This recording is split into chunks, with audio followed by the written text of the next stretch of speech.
जय श्रीराम मंडळी, मी हर्ष आणि मी आज निघालो आहे जांभिवलीला जायला.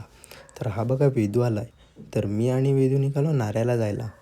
तर नाऱ्याला का, तर मला पाहिजे होती दीपची गाडी. तर मग अशाच गप्पा गोष्टी करता करता मी आणि वेदू पोचलो नाऱ्याला.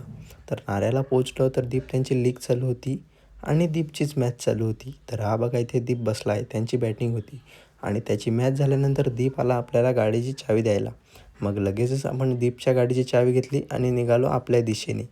तर मग मी पोचलो आंबाडीला आणि त्यानंतर जांभिवलीला. तर जांभिवलीला पोचल्यानंतर इथे पण मॅच होत्या आणि इथेच आपल्याला दीपेशदादा भेटणार होता. तर मग हा बघा दीपेशदादा कॉमेंट्री करतो आहे. तर त्याच्याशी थोडं काम होतं, ते काम झाल्यानंतर इथे बघतो तर कोण आलेला, हा बघा सुजितदादा आलेला. तर याची पण मॅच होती त्यामुळे तो आलेला. आणि त्यानंतर मला हर्ष दिसला आणि हर्षची मॅच सुरू होती आणि हर्षची मॅच झाल्यानंतर लगेचच सुजितदादा त्यांची मॅच होती. तर हे बघा ते थोडी प्रॅक्टिस करत आहेत आणि त्यानंतर लगेचच सुजितदादा त्यांची मॅच सुरू झाली आणि मग सुजितदादा ते हारले आणि मी निघालो घरच्या दिशेने.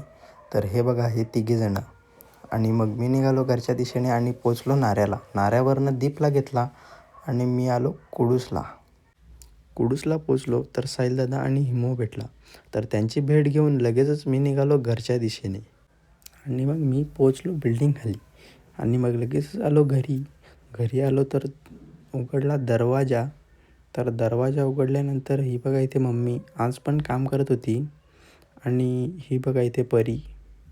तर गाईज हा ब्लॉग जर तुम्हाला आवडला असेल तर लाईक करा, शेअर करा, सबस्क्राईब करा. Bye bye.